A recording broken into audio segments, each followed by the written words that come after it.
Jewish beliefs indicate that there were no prophetic warnings concerning the destruction of the Second Temple, in contrast to the warnings issued regarding the First Temple.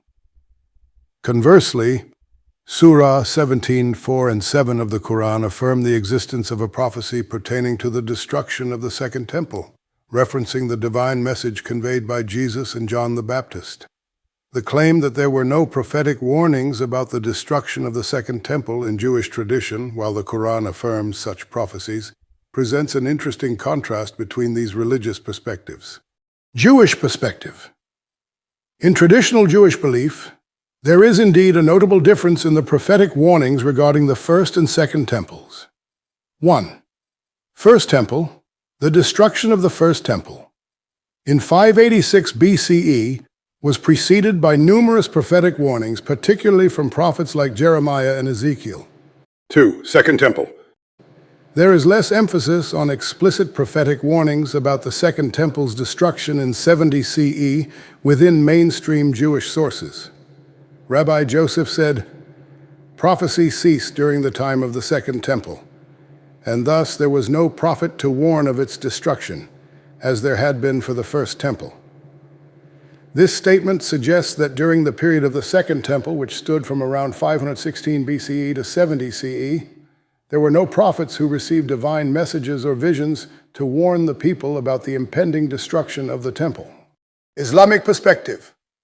The Quran, in Surah 17, Al-Isra, verses 4 and 7, does refer to 2 instances of destruction and defilement of the temple. "And we conveyed to the children of Israel in the scripture that you will surely cause corruption on the earth twice, and you will surely reach a degree of great haughtiness.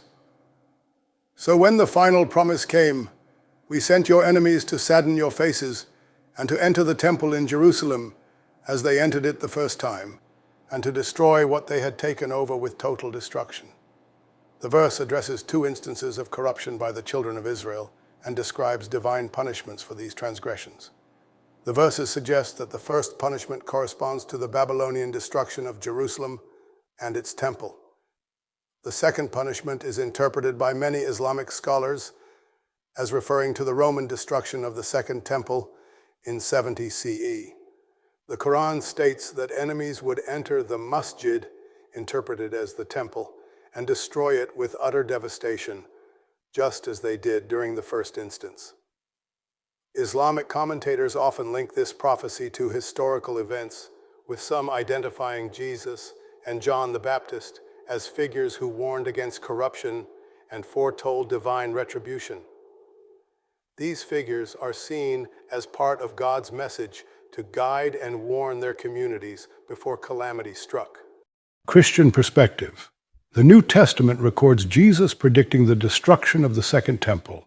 For example, in Matthew 24, 1-2, Jesus says, "You see all these things, do you not? Truly I say to you, there shall not be left here one stone upon another that shall not be thrown down." This prophecy is seen by Christians as being fulfilled when the Romans destroyed the temple in 70 CE.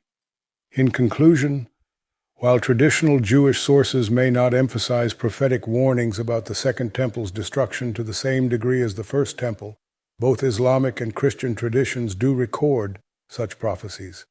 This difference in emphasis reflects the distinct theological perspectives and historical interpretations of these religious traditions.